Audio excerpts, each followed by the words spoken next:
something for you to read on your own. The sections in the handout at the beginning are what is the point? Why is this book worth our time? And then the best of highlighted passages. These are passages I read on the Kindle app that I underline with my finger.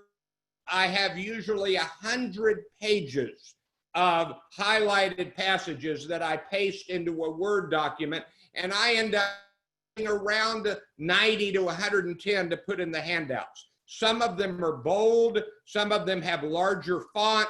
That's my emphasis. That's not the book's emphasis, although occasionally, if you see something in all caps, that's directly from the book. And then when we get to the second half of the handout, on the left side of the page, it's kind of the thesis of the book. And then I go to key points, lessons, and stories, and then my lessons and takeaways. This is important. In the last portion of the handout, phrases in italics indicate an excerpt directly from the book. So here's my promise to you. If you will listen to this presentation, take notes, and then take your handout and reread it one time during the next 10 days, I think you will have a handle on the key content of this book. So I hope that helps you understand about the handouts. And so now we're going to begin the presentation on the deficit myth. And so get the handout for the deficit myth. Many of you are joining this event to hear white fragility, and that will be the second presentation in about 20 to 25 minutes. So let me stop the screen sharing. And now I'm on. And I'm hitting, oh, I've got to record this. Oh, you're recording it. Thank you, Letitia. Okay.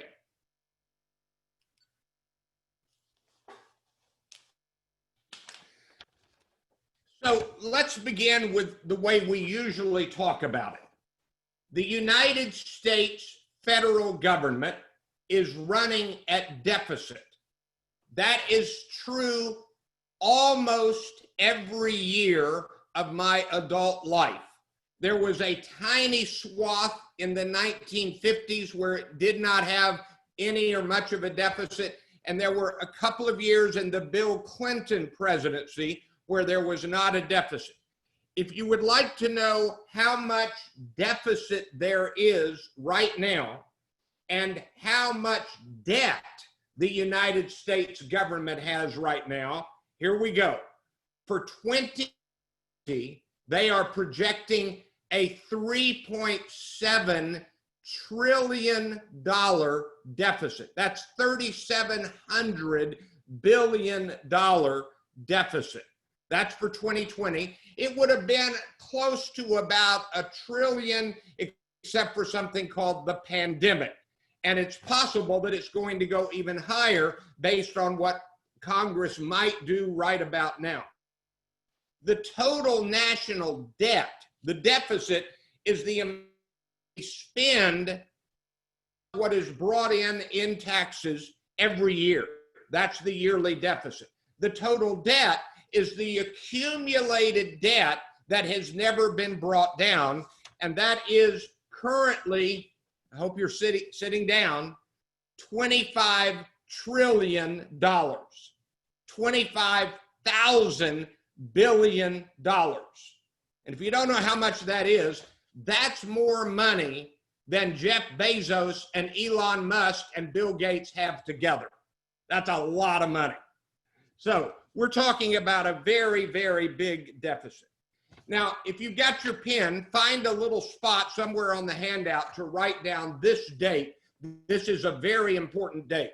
August 15, 1971. On August 15, 1971, Richard Nixon took the United States off of the gold standard.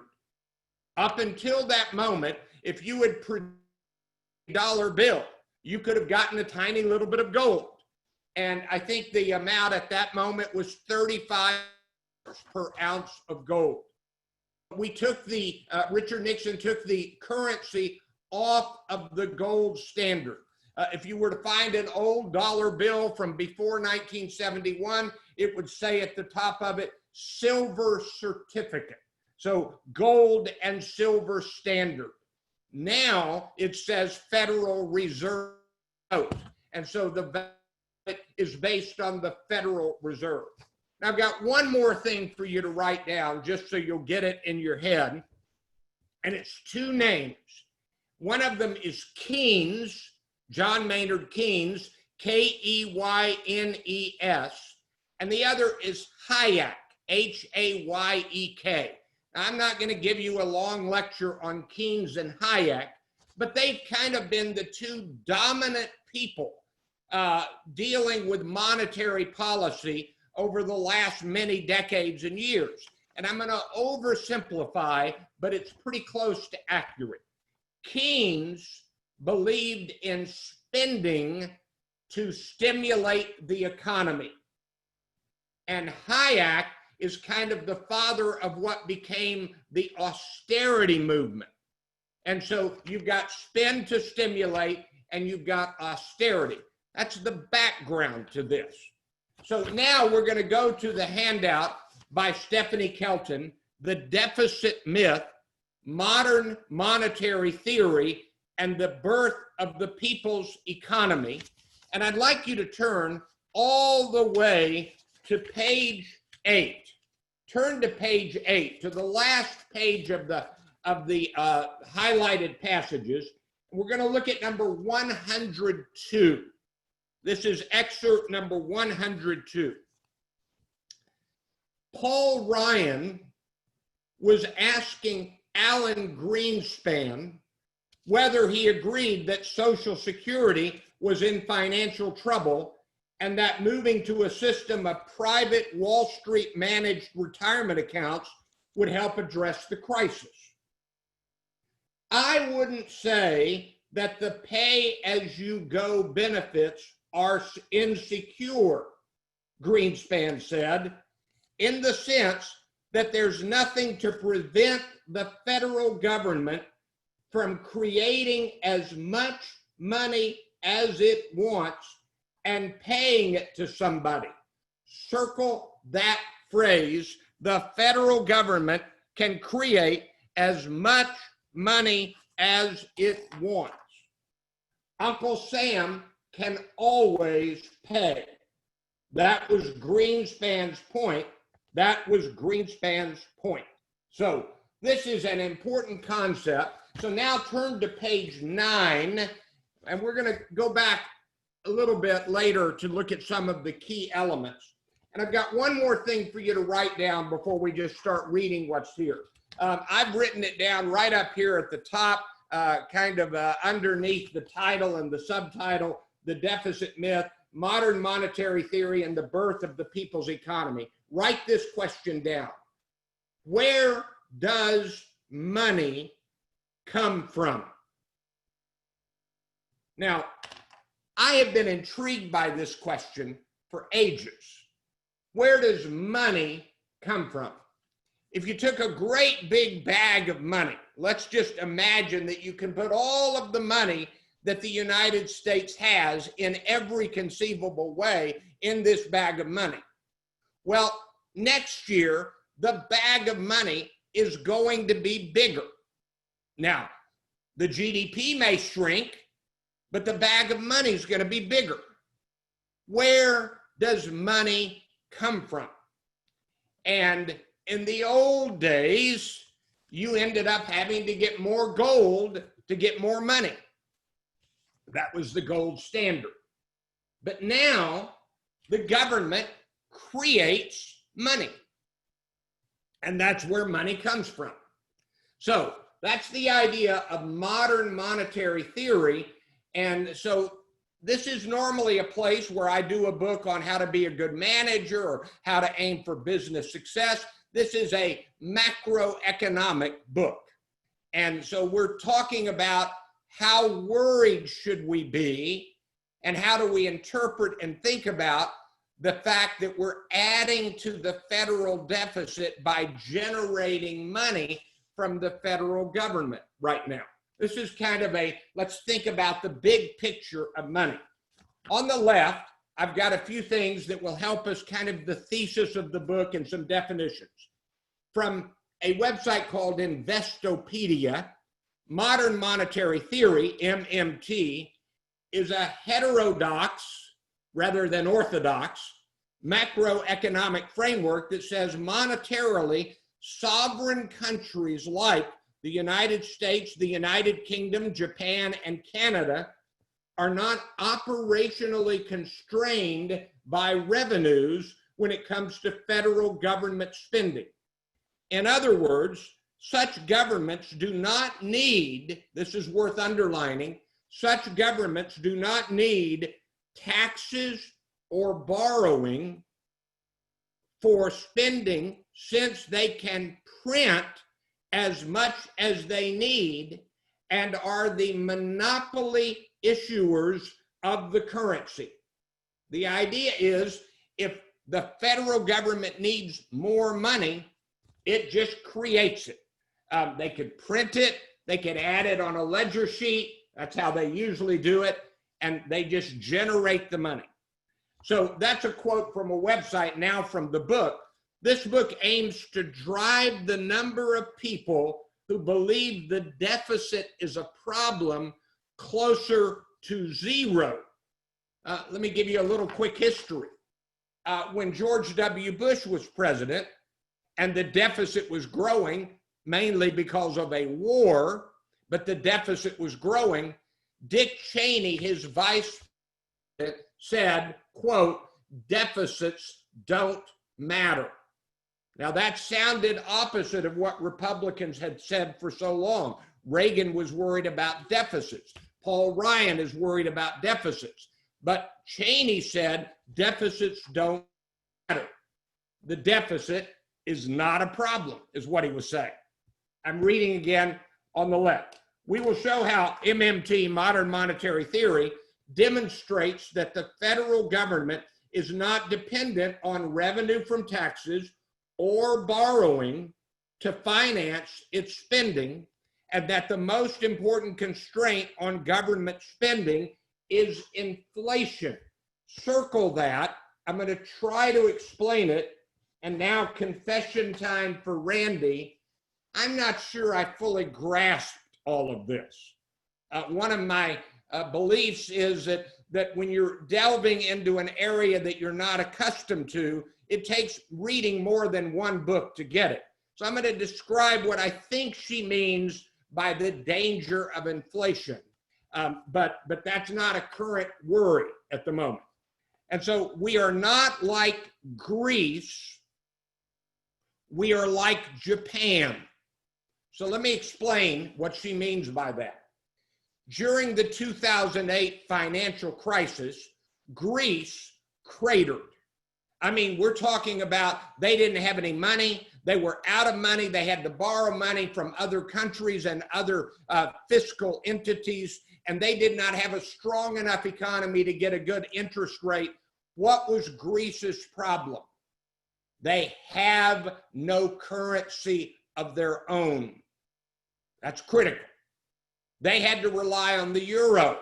They were part of the European Union that used the euro. And when they were in trouble, they did not have the capacity to print or generate money. Japan has a very high debt to GDP ratio, the highest on the planet, and their economy is fine and their inflation is under control. The United Kingdom did better than Greece during the 2008 crisis because the United Kingdom, and this is the only country I think that did this, they were part of the European Union, but they kept their own currency, the British pound. So that's the meaning of that. We, the United States, aren't like Greece, we're like Japan. All right, on the right, I'm going to work through these bullet points. Here is a thought. With supply and demand, you have to have demand, and then you have to have supply to meet the demand. And so right now, this second, today, this morning, the discussion is what will happen with the $600 unemployment weekly benefit that was over last Friday? And will the government reinstitute that? And one of the things to worry about for our economy is the people who got that money spent it. They spent it back into the economy immediately. They had to. They needed the money.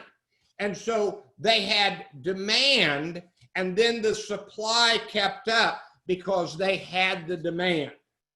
Now, the starting place for as long as we can remember is we have to pay for it as we go or pay it back later. I know I've got this in the handout, but write this down.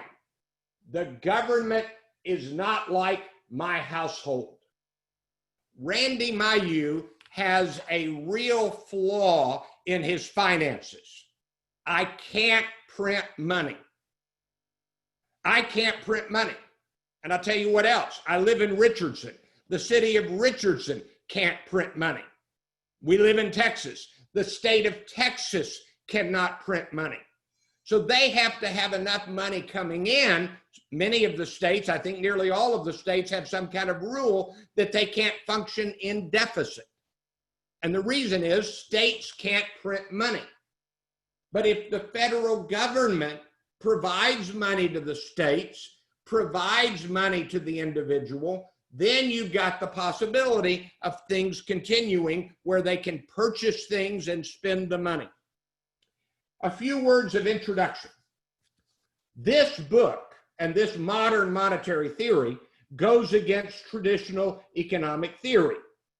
This theory has been criticized, rejected, condemned, and yes, ridiculed by traditional economists. More often and more critically by conservative economists, but plenty criticized by more liberal and progressive economists also. Yes, it has been criticized, but has it been understood? So let me talk about this idea and its reception. People who were trained under Alan Greenspan and Milton Friedman, people who have read traditional economists, believe that this is, I'll use a word that somebody sent me an email, it's a little crazy. That's what they think. It's a little crazy. But one of my beliefs is that we ought to at least understand what is being said before we reject it.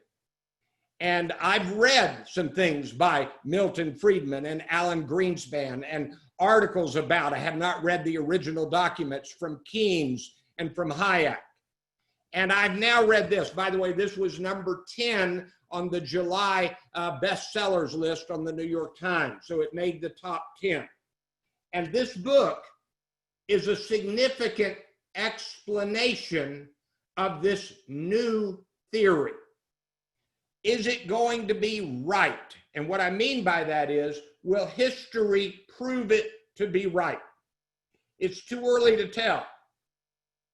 But the reality is that it's already partly been proven right, because the United States has been running in deficit for years, and the deficit at times, because of other factors, got difficult to handle.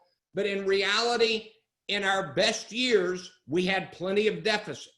So in one sense, this has been proven right. Now, what about the author? Stephanie Kelton has a PhD in economics. She was the chief economist for the Democratic minority staff of the Senate Budget Committee and became an economic advisor to Bernie Sanders. And currently she is a professor at Stony Brook University. Now, I'm aware that the very phrase Democratic advisor, Bernie Sanders advisor, would be enough to make some people reject her out of hand. But let me remind you of the quote that I read from Alan Greenspan to begin, that the government can print money. It can have all the money it needs. That is the very undergirding of this theory. and Greenspan is considered conservative. This is critical to understand. I'm at the bottom of page 9. Monetary sovereign countries where the government is the monopoly issuer of a fiat currency. So let me explain what that means. Government can create its own money, and the money is not tied to a fixed value, the gold standard, other precious metals. Some countries are in trouble because they have fixed the value of their currency to its value compared to the US dollar. So their line of comparison is fixed. Fiat currency means the money can mean what the government decides it means. And so Japan, the United Kingdom, the United States, these are some of the countries with that element. The main arguments that I present apply to any monetary sovereign, countries like the US, the United Kingdom, Japan, Australia, Canada, and others, where the government is the monopoly issuer of a fiat currency. They're the only people, the federal government, that can give the money. Turn to page 10. Thus, and this is worth circling, there are issuers of currency and users of currency. Modern monetary theory takes as a starting point a simple and incontrovertible fact: our national currency, the US dollar, comes from the US government. It can't come from anywhere else, at least not legally. I guess I could print some money, but it wouldn't be legal. This might involve minting the coins in your pocket, printing up the bills in your wallet, or creating digital dollars known as reserves that exist only as electronic entries on bank balance sheets. That's why the state and the city and the county can get in trouble. If the state doesn't have enough money to pay the police officers, they have to let them go if they don't borrow the money, and it's hard for the city to borrow money the way the federal government can do it or print it. And so that's the key element. So what she's really asking is the very idea of the deficit correct? Now, this is critical to understand. With no fixed standard, like the gold standard, the government can create all the money it needs or chooses to. It's also important they don't promise to convert their currency into something that they could run out of, gold or some other country's currency. And they need to refrain from borrowing in a currency that isn't their own. And so the government just spins its currency into existence. Now, if you've got your pen, put a box around these next two sections. This is the guts of the book. There are 6 myths and then the realities, and she makes this very prominent in the book. The first myth, the idea that the federal government should budget like a household. Perhaps no myth is more pernicious. The second, deficits are evidence of overspending. Third, that deficits will burden the next generation. Fourth, is the notion that deficits are harmful because they crowd out private investment and undermine long-term growth. Fifth, deficits make the United States dependent on foreigners. Remember, she calls these myths. They're not true. And sixth, entitlements are propelling us toward a long-term fiscal crisis. I don't have time to elaborate here, but Japan is really running short of workers, and yet their economy is just fine. So here are the realities. I'm going to read just the reality part of these 6. Reality: unlike a household, the federal government issues the currency it spends. Number 2, for evidence of overspending, look to inflation, not the debt, but inflation, and we have low inflation. 3, the national debt poses no financial burden whatsoever.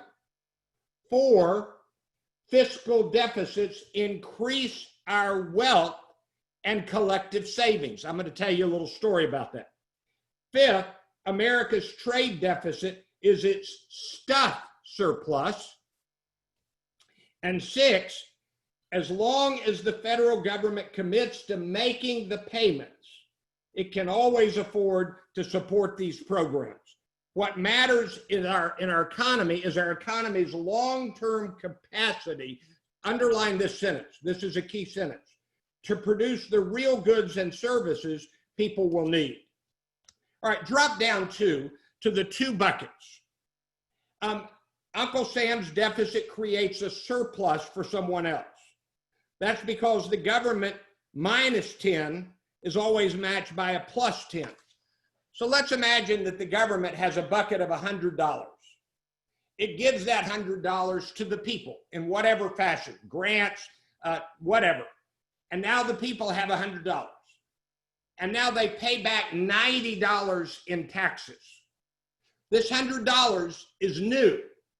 The government created it, and now the people keep $10 of it. That is an increase in money. It's a surplus in money available, even though it's recorded as a deficit for the federal government. That is her concept, that every time the government puts money in, as long as the people don't pay back all of it or more of it, then it adds money into the bucket of money available to the people. Look carefully at the very bottom of page 10, the 2 possibilities, TABS. You tax and borrow money before you spend. Or STAB, you spend and then you tax or borrow. And she says that's really the way the government functions. All right, I've got to move quickly. Turn to page 11. Maybe the author's biggest idea. Guaranteed jobs for everybody who is unemployed. To supplement discretionary fiscal policy, MMT recommends a federal job guarantee. The book talks about the kinds of jobs it could be. It sort of is reminiscent of what FDR did when he created jobs of a depression. But the idea is that when you have everybody producing, demand is healthy and the economy is healthy. She said, if you ever give more than would give everybody a job, now you've got inflation. So you give enough to give everybody a job. And this is really an interesting concept. Look at the bottom of the page, 6 lessons and takeaways. The U.S. really is different because of our fiat currency. Number 2, the U.S. deficit is a myth. Number 3, we need good jobs for all. We need a federal jobs guarantee. Number 4, the limit to be placed is at the level of full economy. That's when inflation could be a problem. Number 5, a balanced budget for the U.S. government is actually a bad idea. It has not been a help when we've had it. And number 6, she has an ending chapter where she says, can you imagine an economy where all needs are fully met? Here's what I think. This is a brand new concept. It's worth reading, and I encourage you to reread this handout carefully. I have to skip going back to the beginning and read the highlights. The Deficit Myth, Modern Monetary Theory, and the Birth of the People's Economy. I hope you found this useful. I'm going to take a 45-second break. Write something in the chat that grabs you about that book, and we'll begin in about 45 seconds.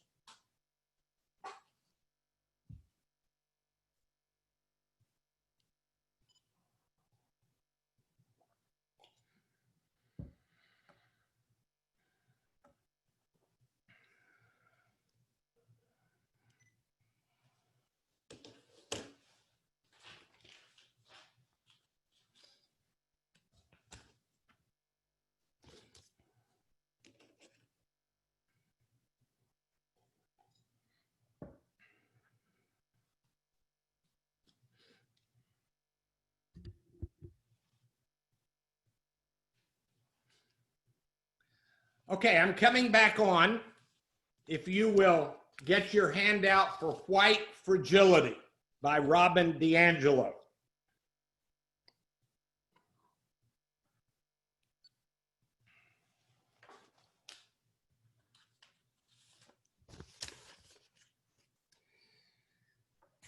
I've got a fair number of things to say as carefully as I can before I get to the actual handout. Number one, I want to get this right. Last month, I presented from the beginning by Ibram X. Kendi that kind of gave the historical background of what I'm going to call, and what this book alludes to as, systemic racism in our country. I've got here an article that I printed out this week. Ryan Reynolds and Blake Lively deeply regret their plantation wedding. They got married at Boone Hall in Charleston. My wife and I toured that plantation on one of our civil rights tours trips, and we wanted to see a plantation. And people are recognizing that in unintended ways, they are giving support to racist history and racist ideas. And Reynolds and Blake Lively both really apologized. Now, again, I'm not to the handout yet. The conversation is never racism is not bad. Everybody intellectually is now agreeing with the concept that racism is bad. But what happens among white people, and White Fragility is written by a white woman author to white people.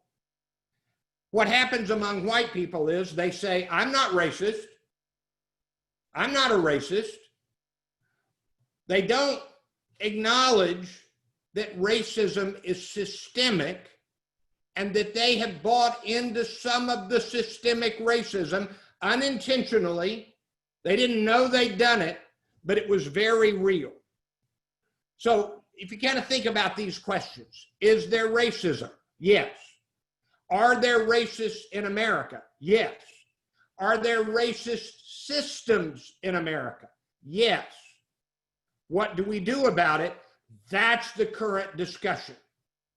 There's an enormous discussion of the value of, the validity of the phrase Black Lives Matter. It's on the NBA floor where they're playing the games. It's being mentioned by company after company. Companies are wrestling with racism. The idea of Black Lives Matter came about because Black people believe that they were treated differently by white people in power in a bad way. And if we were to kind of take away our defensiveness about it, we would acknowledge that the phrase Jewish lives matter would have been a legitimate phrase during the World War II Holocaust era. It's not that Black lives are more important. It's not that Jewish lives are more important. It's not that Native American lives are more important, but it is that those are the ones that are endangered at the moment. And that is the way African Americans feel right now, with justification. I'm not going to give you all the news that I keep reading. Within the last 3 or 4 weeks, a prominent white person was offended by being asked a question, and he said, quote, "I don't have to be questioned by this Negro," end quote. Well, if it was a white person who had been asking impertinent questions to him, he would not have said, "I don't have to be questioned by this white man." The very use of the word was racist. And I remember a student I had, I teach the speeches of Dr. King in speech class. I talk about racism. And I had a student who said, "You don't know anything you're talking about." And it was an African-American woman who I would describe as a militant activist. And I got very defensive. And I said, "I've been a real ally." And Robin DiAngelo tells me, "You had white fragility, Randy." That's exactly what happened. Randy?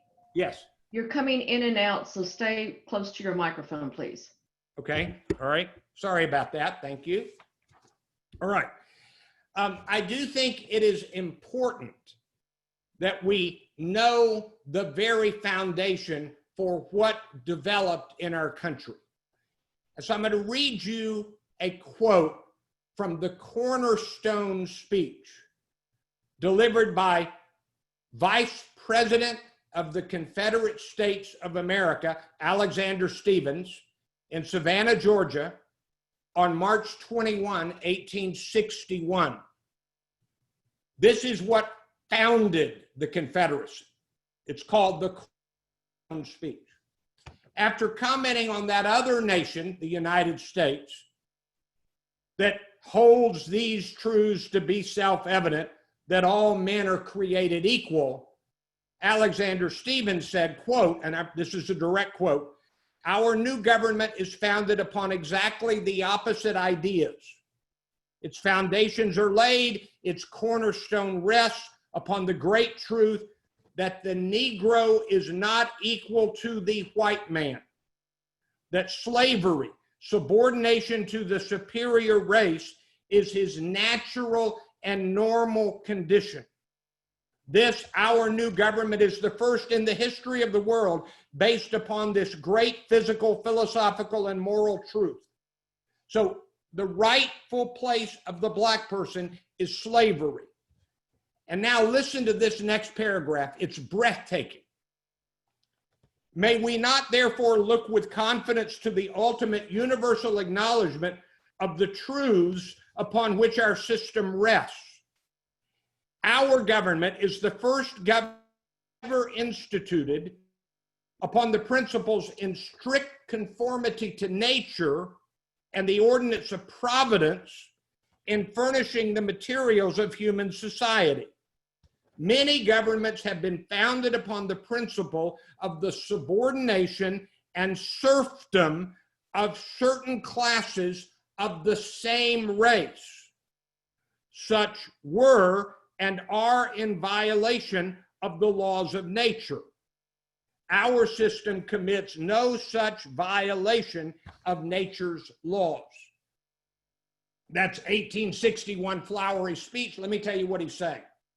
The laws of nature and providence, the laws of God, say that it is wrong for one race to enslave people of its own race.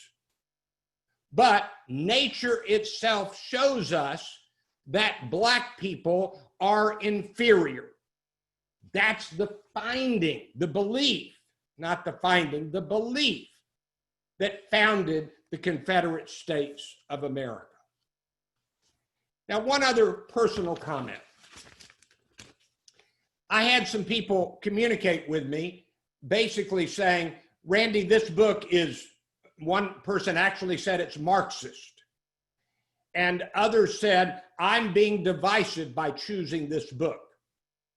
This is literally a at the top bestseller since the death of George Floyd.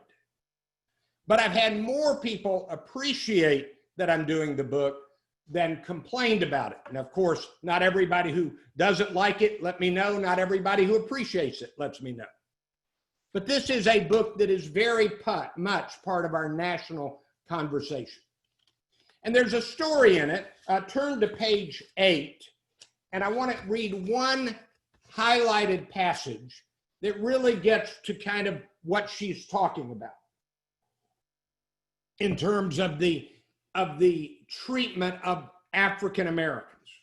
Number 84 at the top of page 8. Jackie Robinson, the first black man whites allowed to play Major League Baseball. This version makes a critical distinction because no matter how fantastic a player Robinson was, he simply could not play in the major leagues if whites who controlled the institution did not allow it. Were Jackie Robinson to walk onto the field before being granted permission by white owners and policymakers, the police would have removed him, just as they did removing Rosa Parks from the bus in Montgomery, Alabama. And this week, maybe it's a good week to remind you that in 1965, the governor of Alabama, George Wallace, gave the order to the Alabama state troopers to attack the protesters in Selma, Alabama. And an Alabama state trooper, under the authority of the governor, bashed the head of John Lewis. If he had not dodged just a little, he would have likely been killed. So that's the environment of our country in the past. And now we're going to talk about the present. Turn to page 10 of the handout to White Fragility. On the left, all of this is right from the book. Definition: white fragility is a state in which even a minimum amount of racial stress becomes intolerable, triggering a range of defensive moves. I'm not racist. Why are you telling me I'm racist? I haven't done anything racist. We get defensive, and that shows how fragile we are about it. As I have tried to show throughout this book, white people raised in Western society are co-conditioned into a white supremacist worldview. Circle the phrase white supremacist. It is the right thing for the white person to be above the black person. A white supremacist worldview, because it is the bedrock of our society and its institutions. I expect that white readers will have moments of discomfort reading this book. This feeling may be a sign that I've managed to unsettle the racial status quo, which is my goal. The racial status quo is comfortable for white people, and we will not move forward in race relations if we remain comfortable. Underline that. The key to moving forward is what we do with our discomfort. And without going into the history, I'm presenting this from Richardson, Texas, in the county of Dallas, Texas, and in our county and in these cities in this county, there have been racist, discriminatory rules in the years I've lived in Dallas. So don't kid yourself. All right, on the right, circle this, and I'm not asking you to answer it now, but ponder it. Are you good at self-reflection? If you immediately reject something without reflecting, you're going to miss an opportunity to learn. This book may be wrong. I don't think it is. But self-reflection means I have to be honest in my reflection. Let's start here with white women's tears. Remember, everything in italic is a quote from the book. A woman of color pulled me aside and told me that she wanted to attend my seminar, but she was, quote, in no mood for white women's tears today. Robin DiAngelo, the author of this book, is hired by companies to come in and talk about issues of racism. She's a white woman raised in somewhat of serious poverty conditions, who became educated, studied this issue, and now companies hire her and they bring her in. And then when she says, here are the ways you are racist, they get offended. They bring her in to talk about racism, and when she talks about racism, they get offended. And one of the problems is that because they get offended when she says, here are ways you are racist, she has discovered that white people get very defensive and some white women cry. And black women who have experienced the racism are kind of pushed aside because now the subject of the seminar becomes the worry about the white women. And so a black woman says, I just can't take any more white women's tears today. One person remembering the Emmett Till story. In 1955, just a few months before Rosa Parks was arrested, Emmett Till, a teenage boy, was accused of whistling at a woman, a white woman, black boy whistling at a white woman in Mississippi. He was pulled out of his relative's house in the middle of the night, stoned to death, killed with rocks and boulders and stones. The men who did it were found not guilty by an all-white jury, and then later, because of double jeopardy, could get away with it. They told how they killed him. And the woman who supposedly was whistled at was Carolyn Bryant. White woman, young woman, said that Emmett Till whistled at me inappropriately. She lied about it, and on her deathbed, she said, I made it all up. And one woman at Robin DiAngelo walked up and said, quote, when a white woman cries, a black man gets hurt. The problem, a white woman's pain takes the emphasis away from the actual victims of racism. Now, this is a book for white people, written by a white woman for white people. And among the problems, and put a box around this, this is the guts of the book. Among the problems, white people do not see themselves as white. Circle that. I'm not white, I'm just a person. I'm colorblind, I'm just a person. And yet we see black people as black. Again, italics from the book, being seen racially as a common trigger of white fragility.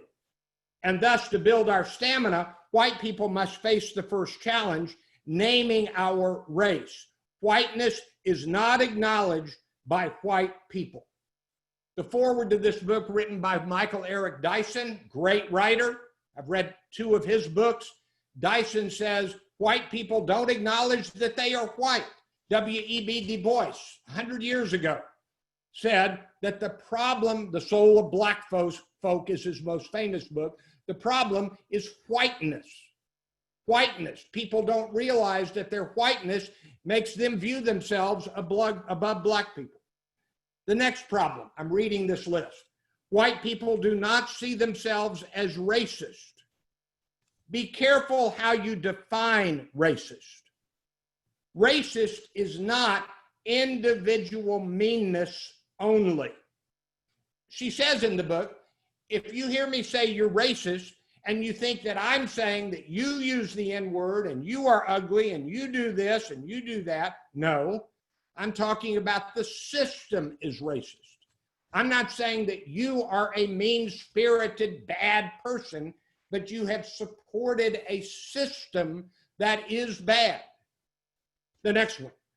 White people do not see themselves as privileged. David Wellman succinctly summarizes racism as a system of advantage based on race. These advantages are referred to as white privilege. I did some serious work. By the way, I've read this book twice, every word twice. I don't often do that. I usually read a book every word and then look through all of my highlights. I reread this twice. And I can't find the antonym to privilege. You see a white person and you kind of give them the benefit of the doubt if you're white. You see a black person, you kind of give them no benefit of the doubt, automatically. That's what she's talking about, and that has happened time and again. All right? White people do not see the ongoing reality of white supremacy. Whites control all major institutions of society and set the policies and practices that others must live by. Charles Mills describes white supremacy as the unnamed political system that has made the modern world what it is today. And then last, and the reason we ought to look at these books at the First Friday book synopsis, which is always focused on business books, circle this: Black people are discriminated against in the workplace. Countless studies show empirically that people of color are discriminated against in the workplace. Let me give you a simple, and this is a finding, it has been backed up over and over. If people look at resumes of people with the exact same qualifications, if it's a male name, that person is given more interviews than a female name. And if the name on the resume, again, same qualifications, same experience, if the name on the resume sounds white, that person is given more interviews than if the name on the resume sounds Black. That's one of the ways that Black people are discriminated against in the workplace. Turn to page 11. At the top of the page, she talks in the book about the bad side of individualism. There's a deep belief in American individualism that makes us blind to collective flaws. For many white people, the mere title of this book will cause resistance because I'm breaking a cardinal rule of individualism. I am generalizing. But she says it's not just if you as an individual are racist in some way, it's about the collective. Here's the, because people believe in supremacy and experience privilege, that leads to prejudice, that's the way you think, and that justifies discrimination. Discrimination is action based on prejudice. These actions include ignoring, exclusion, threats, ridicule, slander, violence. When the prejudice causes me to act differently, I am less relaxed around you, or I avoid interacting with you, and therefore I am now discriminating. Let's try this. Predict the race of the people at work based on their jobs. You ready? I'll give you just the latest. There are 500 CEOs in Fortune 500 companies. What do you expect the CEO to be? I'll tell you what you expect him to be. A white male. How do I know that? Because that's what they are. There are 3 Black men CEOs of Fortune 500 companies. There are 33 women CEOs of Fortune 500 companies. That's the highest it's ever been, by the way, 30 out of 500. Means 33, 36, 464 CEOs are white men. So what do you expect the people at work, based on their jobs, what race to be? So who are we talking about? The non-racist white people, I'm not a racist, who are in fact supportive of racist systems. Now let's talk for a minute about politics. In 1981, and this is well established, a man named Lee Atwater, who was involved in Republican politics at the time, was a colleague at the time, trained at the same time with Karl Rove, developed what is called the Southern Strategy. And this is an exact quote, and it's critical. You start out in 1954, the year before Rosa Parks, by saying N-word, N-word, N-word. But by 1968, you can't say N-word anymore. That hurts you, it backfires. So now you use different phrases like busing, forced busing, states' rights, and all that stuff. So there has been a systemic attempt to elevate the white and to bring down the black people. I'll let you read this list and ponder on your own. 10 richest Americans, 100% white. The challenge of the white women diversity racism trainer, Robin DiAngelo. The audience, when she's speaking, denies being racist. The audience is fragile, and the audience really is ignorant of history, personal history, American history, and the history within their own city. This is what white fragility looks like. Feelings, singled out, insulted, attacked, judged, silenced, angry, shamed, scared, guilty, outraged, accused.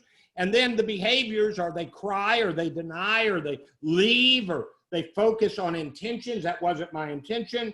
They emotionally withdraw. They seek absolution. They argue, they avoid.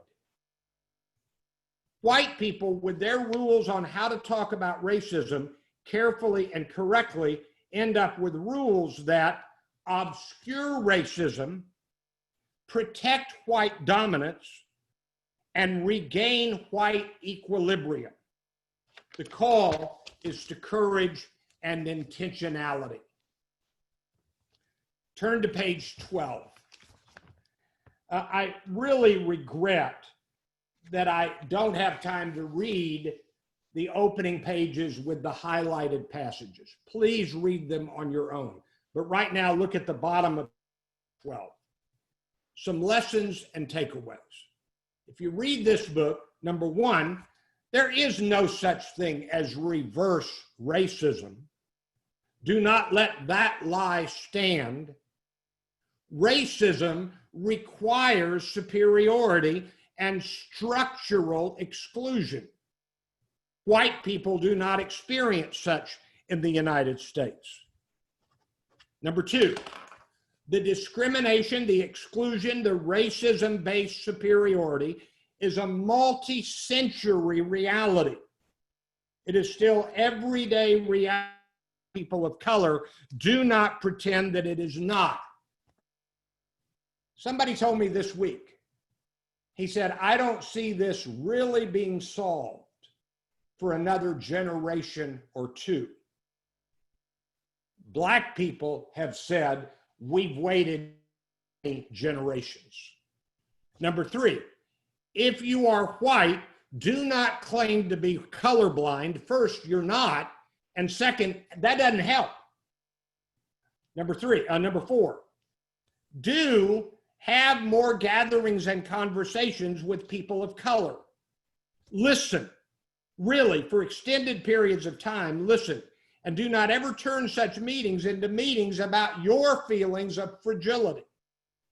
Number five, okay, if you are white, admit that you're racist, maybe not intentionally, but you're racist because you have supported and stood silent at the systemic white superiority and racist hierarchies of our culture. Admit it and guard against it. And number six, if you consider yourself an enlightened white person and an ally to people of color, be careful about how you say such things. Be very careful, because the reality is even the white progressive civil rights champions don't understand the struggle and the reality of African Americans. Let me back up. 100 years ago, this year, women got the right to vote. White men didn't want them to get it. But enough white men finally heard, and they changed the laws. The women couldn't change the laws. They couldn't even vote. The white men did. We need a lot more white people to become legitimate allies to say, how can I help? White fragility, why it's so hard for white people to talk about racism. Hope you found this useful. Hang on, we're about to do some announcements. We'll be through in about 3 minutes.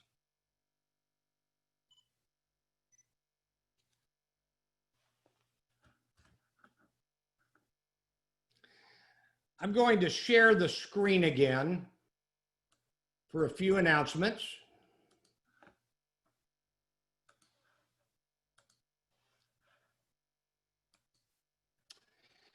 We give stuff away. I'm going to be giving a copy of these books to people who were on this today, so be prepared. And I'm going to give a free attendance to if we ever get back to having live events, and I'll change the date on that at the bottom. Let me encourage you to visit Success North Dallas. It's every third Wednesday at 7 o'clock in the morning. Here's Bill Wallace on the left and Jan Klodner on the right. Bill is the CEO of Success North Dallas. He and Jan have been doing this for years. This is from one day last year when Alan West spoke, I think it was last year. And this month on August 19 at 7 a.m., Jeffrey Hazlett, who is a great speaker, is speaking on the hero factor, obstacles to opportunity. And he's going to address the pandemic. And you can go to successnorthdallas.com and you can find out about the details of this meeting. It's going to be a good meeting. On Thursday, August 20, I'll do on Zoom the Urban Engagement Book Club sponsored by City Square. I should have that on here. And I do one book a month on social justice. And this month, White Rage, the Unspoken Truth of Our Racial Divide, Carol Anderson.